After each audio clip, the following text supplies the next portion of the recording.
Hello and welcome to another episode of Dallas Watch. We are getting close to election. We're actually in the middle of election season. I say that. We're in the middle of the election, getting involved, getting jacked up, getting stirred up over all this. We're starting to get now, we've been talking about all the potential candidates, or all the candidates will be running, all the way from president all the way down. Our focus is on Dallas. And we are now getting into the focus of Dallas. Dallas County offices are coming up that we're going to cover here. And the first one we're going to start with today is for the sheriff of Dallas County.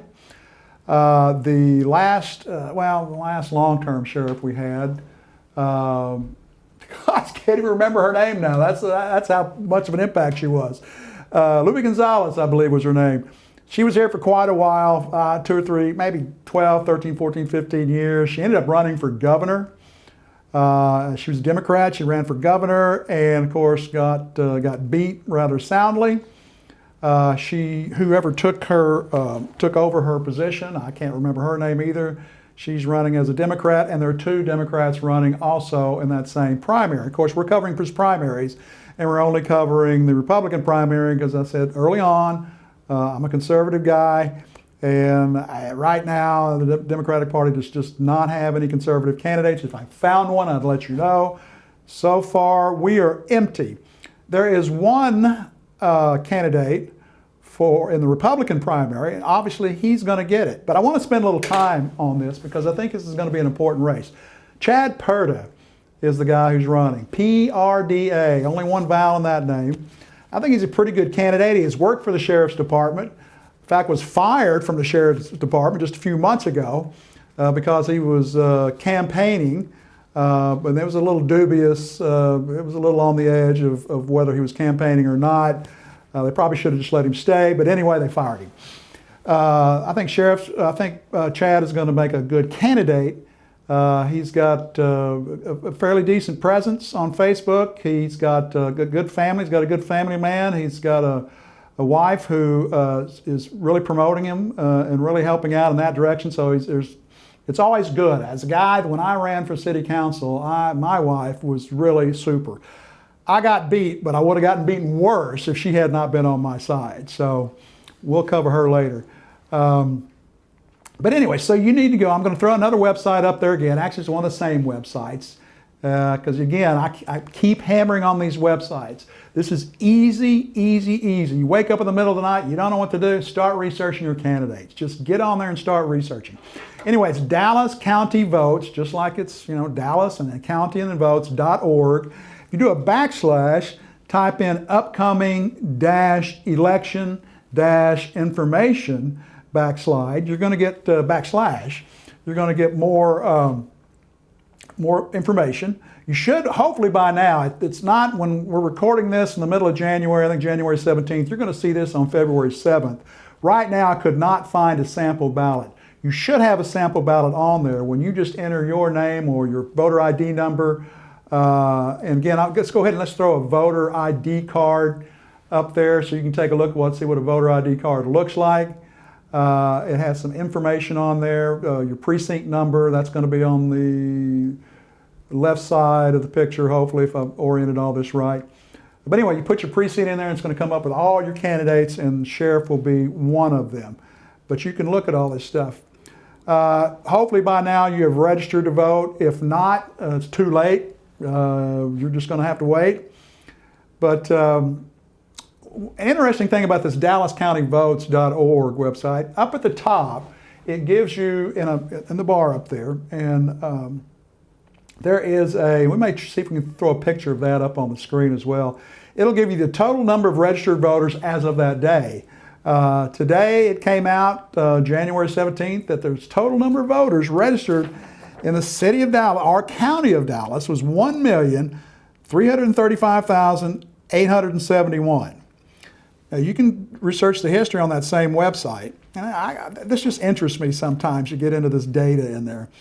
2016, there were a total of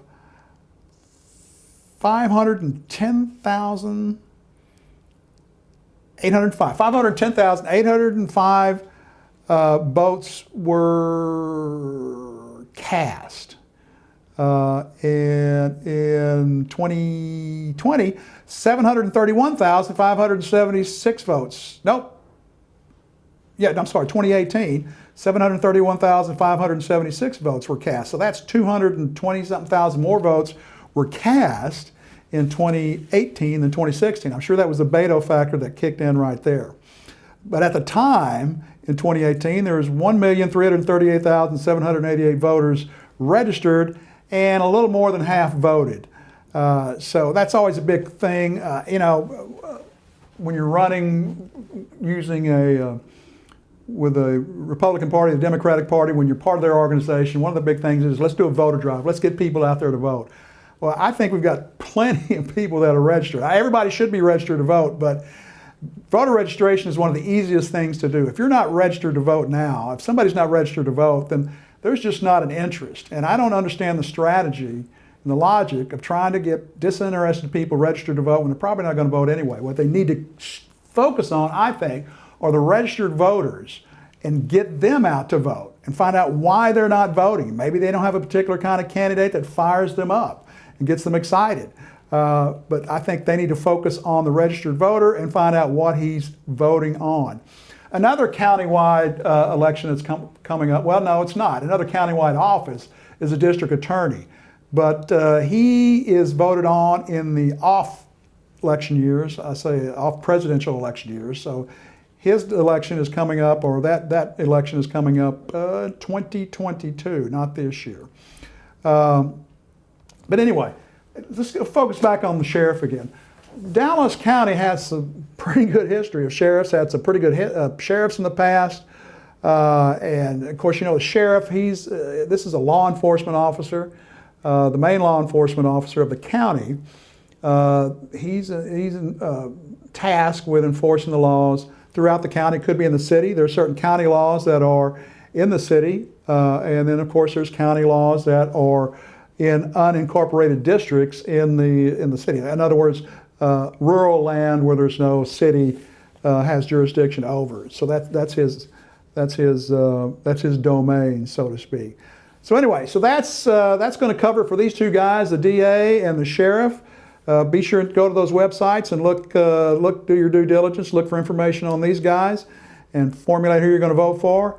And we will see you next time. And let me give you a warning. Next time we're going to meet is going to be on February 14th. That's going to be Valentine's Day.